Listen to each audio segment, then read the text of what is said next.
Today, we're going back to the 19th century. Yeah, we're uncovering the life of Theodosia Ann Barker Dean, a woman who, believe it or not, lived only 24 years. 24 years. But her story, Wow. it's incredible. It's remarkable, yeah. It is. So we're piecing together her life from these scattered fragments, like biographical snippets, Right. letters, journal entries. It's really like a historical puzzle, you know? I love it.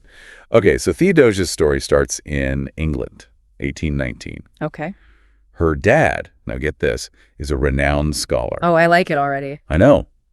Their house, her childhood home, Yeah. basically overflowing with books. Wow. Can you imagine? Talk about an environment for learning. I mean, that's incredible. To Wow. be surrounded by all those ideas, all those stories. Yeah, her dad, Edmund Henry Barker, Okay.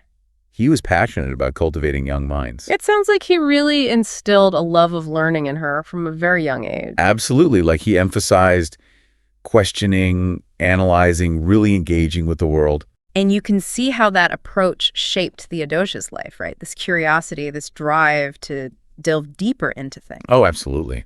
It's amazing how these early influences stay with us. And speaking of influences, there's this anecdote from her childhood. I just have to share it. It's too good.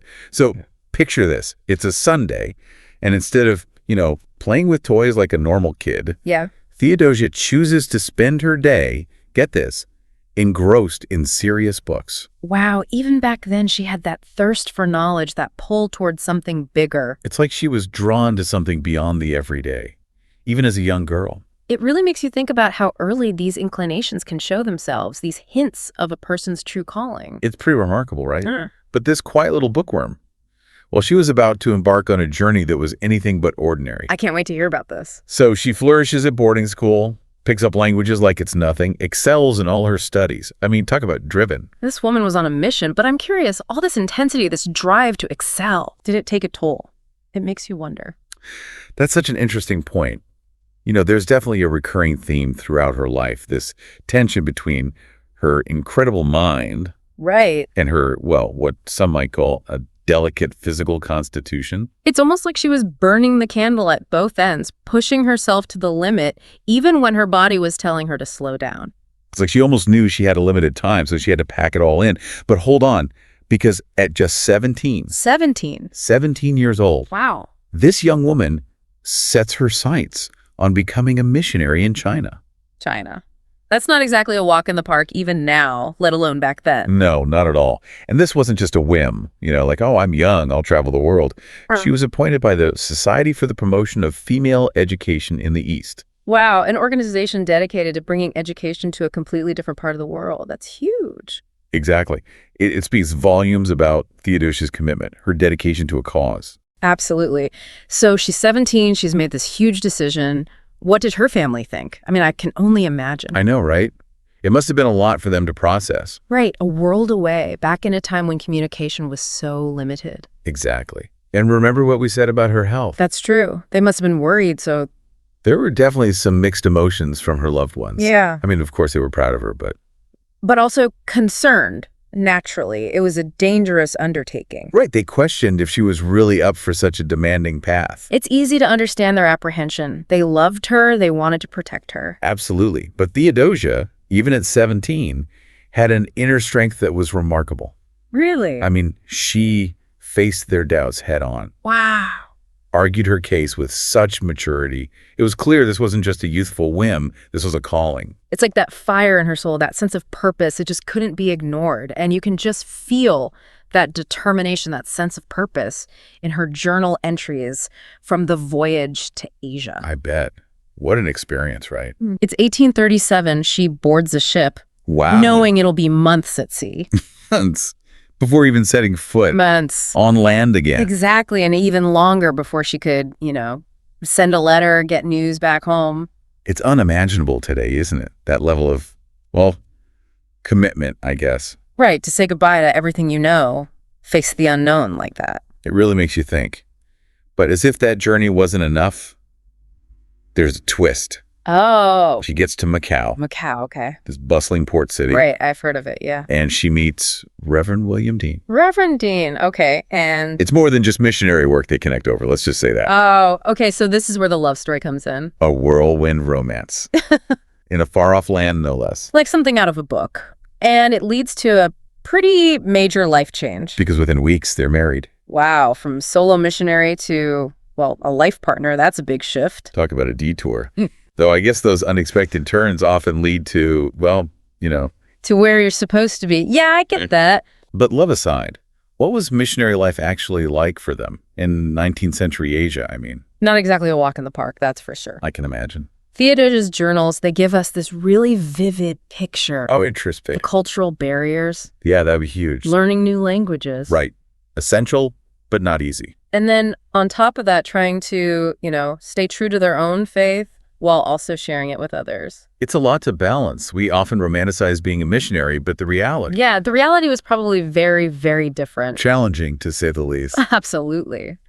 But through it all, her faith, it never wavered. It's inspiring, really. There's this one journal entry that always gets to me. You can tell she's struggling with self-doubt. Oh, I can only imagine the weight of what she was trying to do. Right, and in that moment, she turns to prayer. It just goes to show, even someone as devout as Theodosia, they still had moments of uncertainty. It makes her so much more relatable, We all have those moments. We do. Doubt, faith, they're not mutually exclusive. That's so true. But anyway, they eventually make their way to Bangkok. Bangkok, okay. And that's where Theodosia's work really starts to flourish. Oh, tell me more about that. What did that look like? Well, she put all her energy into this school she was establishing for Chinese children. Wow, a whole school. Yeah, I mean, think about it.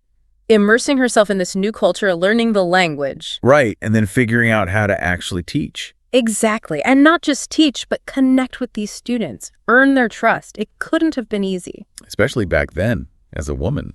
Taking on a role like that, it's pretty remarkable. It really is. And you can see her empathy, her belief in education shining through. So it's in Bangkok, at the school, right? Right. That we encounter this really touching story about one of her students, a yoke. You got it. A yoke. This bright, inquisitive boy. He loved to learn. Clearly had a special place in Theodosia's heart. But then, a yoke, he falls ill and sadly passes away. Oh, no. That's heartbreaking. It hit Theodosia hard. And it wasn't just losing a student. It was this life cut short, all that potential. It really puts her mission in perspective, doesn't it? She wasn't just some distant figure. She really cared about these children. Exactly. Their lives, their well-being, it mattered to her deeply. And as if that loss wasn't enough, she then experienced another one. Oh, no, what happened? While her husband was away, she lost her infant son. Oh, my gosh. To lose a child and to be so far from home without her husband there, I can't even imagine. It's just devastating. And yet, somehow, she found the strength to go on. She was an incredibly resilient woman. They were eventually reunited, and they even had a daughter. Oh, that's wonderful. A bit of light amidst the darkness. But sadly, it seems like Theodosia's own light was fading.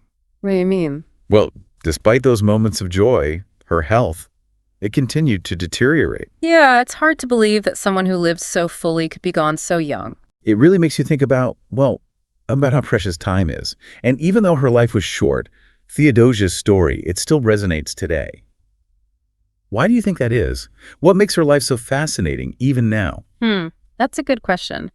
I think it's because her story, it speaks to something universal. The themes, her faith, her perseverance, this idea that one person can truly make a difference, those are timeless. They are. But I have to ask, when I hear about someone so young, leaving everything behind for her faith, yeah, it makes me wonder, what was it that truly motivated her? Was it purely, religious conviction? Or was there something more to it? Right. It's easy to simplify it to say it was just about her faith. But if you look deeper at her actions, her writing, okay, yeah, you see this incredible intellect, this drive to learn, to share that knowledge. It's like she saw faith and education as going hand in hand. Exactly. It wasn't just about converting people. It was about empowering them, giving them the tools to think for themselves. It's a really interesting way to look at it. It adds so much depth to her mission. It does, doesn't it? Theodosia, she wasn't just a missionary. She was a pioneer, an advocate for education, and, just a testament to the strength of the human spirit. Absolutely. So as we wrap up this deep dive into Theodosia's life, I keep coming back to this question. What can we today learn from a woman who lived over 200 years ago? What's the takeaway message? That's the heart of it, isn't it? For me, Theodosia's story, it reminds us that no matter how long we have a life lived with purpose, it leaves a mark. She might not have achieved, say, fame or fortune, but her dedication to her faith, her compassion, her unwavering belief in others, that's her legacy. It's a powerful legacy. Yeah. And it makes you think about what kind of legacy we're all building. It does. What matters to us? What are we willing to fight for? What will people remember us for? Those are big questions. Yeah. And, I think those questions, they perfectly embody the spirit of this deep dives. It's not just about looking back. It's about letting these stories inspire us to live more meaningful lives right now, in the present. I couldn't agree more. So, the next time you're feeling lost, unsure of your path, think of Theodosia. Let her story be a reminder that a life fueled by passion, by purpose, it can change the world, no matter how short that life may be. Beautifully said. And that's a wrap on another deep dive. We'll see you next time for another journey into the past.